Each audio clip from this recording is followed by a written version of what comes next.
সত্যি অসাধারণ। আসলে ঘরে বসে থেকে সবকিছু বোঝা যায় না, বাংলাদেশেও দেখার মতো অনেক কিছু আছে। আর কক্সবাজার তো এশিয়া মহাদেশের সর্ববৃহৎ সমুদ্র সৈকত, এটা তো আর বলার অপেক্ষা রাখে না। আসসালামু আলাইকুম গাইস, আমরা এই মুহূর্তে শাহফরির দ্বীপের জেটিঘাট থেকে আমরা এগিয়ে যাচ্ছি টেকনাফের উদ্দেশ্যে।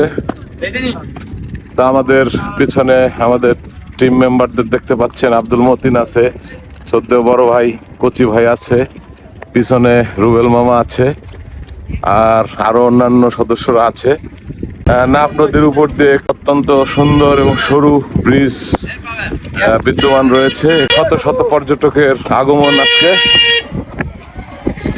আজকে প্রচন্ড রোদ দেখা যাচ্ছে, রৌদ্রোজ্জ্বল একটি দিন। পাশে দেখেন সারি সারি সাম্পান দাঁড়িয়ে আছে, দূরে সাম্পান আর কি, মাছের ট্রলার। আর আমাদের সাথে আছে কাদের ভাই, তিনি আমাদের কক্সবাজার থেকে পিক করে নিয়ে এসেছেন এবং আজকে সারাদিনে আমাদের সফর সঙ্গী।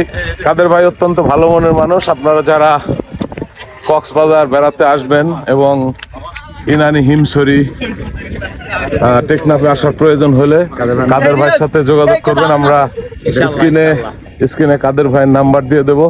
কি কাদের ভাই, আমার ভিডিও দেখে যারা আসবে তাদেরকে ফ্যাসিলিটিস দেবেন তো? অবশ্যই দেবো, অবশ্যই ইনশাআল্লাহ দেবো। আপনারা চলে আসবেন ইনশাআল্লাহ, আপনারা সবাই চলে আসবেন। কক্সবাজারে অনেক সুন্দর জায়গা, টেকনাফে আমরা আছি আপনাদের সাথে। ওকে, ধন্যবাদ। আমরা পেছনে দেখতে পাচ্ছেন পাহাড়গুলো দেখতে পাচ্ছেন, ওটা আসলে মিয়ানমার। আমরা একদম মিয়ানমার সীমান্তে চলে এসেছি। তো অসাধারণ লাগছে। কি মামা, কি কেমন লাগছে? হ্যাঁ, সত্যি অসাধারণ। আসলে ঘরে বসে থেকে সবকিছু বোঝা যায় না, বাংলাদেশেও দেখার মতো অনেক কিছু আছে। তো আপনারা সর্বপ্রথম আপনাদের মাতৃভূমি, মানে আমাদের যে মায়ের ভূমি বাংলাদেশটা ঘুরে দেখবো। আর কক্সবাজার তো এশিয়া মহাদেশের সর্ববৃহৎ সমুদ্র সৈকত, এটা তো আর বলার অপেক্ষা রাখে না। হ্যাঁ, এবং পৃথিবীর মধ্যে বলা চলে। তো আপনারা আসবেন, দেখেন আশেপাশে অনেক কিছু আছে। আল্লাহ হাফেজ। তো গাইজ, আজকের ভিডিওটি পর্যন্তই। তো দেখা হবে অন্য কোনো জায়গায় অন্য কোনো ভিডিওতে। ততক্ষণ ভালো থাকবেন, সুস্থ থাকবেন। আল্লাহ হাফেজ।